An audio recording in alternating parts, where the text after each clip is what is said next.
हरियाणा चुनाव रिजल्ट का महाराष्ट्र पर पड़ेगा असर, शरद पवार ने किया बड़ा दावा। राष्ट्रवादी कांग्रेस पार्टी के प्रमुख और पूर्व मुख्यमंत्री शरद पवार ने कहा कि हरियाणा चुनाव के परिणामों का महाराष्ट्र में होने वाले विधानसभा चुनाव पर कोई असर नहीं पड़ेगा।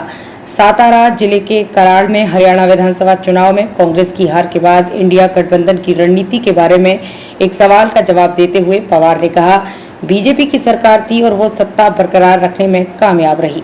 शरद पवार ने कहा, हम हरियाणा का अध्ययन कर रहे हैं, लेकिन साथ ही जम्मू कश्मीर के नतीजों पर भी गौर कर रहे हैं। मुझे नहीं लगता कि इसका यानी कि हरियाणा के नतीजों का राज्य महाराष्ट्र के चुनावों पर कोई असर पड़ेगा।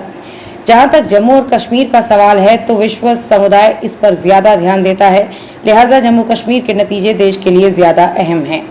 महाराष्ट्र की 288 सदस्यीय विधानसभा के लिए चुनाव 20 नवंबर को मतदान होगा और 23 नवंबर को मतगणना होगी। महाराष्ट्र में शरद पवार की पार्टी एनसीपी एमवीए का हिस्सा है।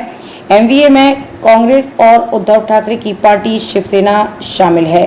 महाविकास आघाड़ी का मुकाबला यहां सत्तारूढ़ महायुति से है। महायुति में बीजेपी, एकनाथ शिंदे की शिवसेना और अजीत पवार की एनसीपी शामिल है। क्या रहा है हरियाणा का रिजल्ट? बता दें कि हरियाणा में कांग्रेस को 10 साल बाद सत्ता में वापसी की उम्मीद थी, हालांकि उसे पिछले 2 चुनाव से भी बड़ा झटका लगा।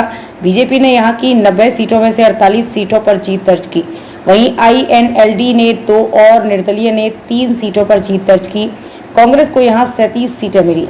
दिलचस्प है कि बीजेपी और कांग्रेस के वोट प्रतिशत में काफी कम अंतर है।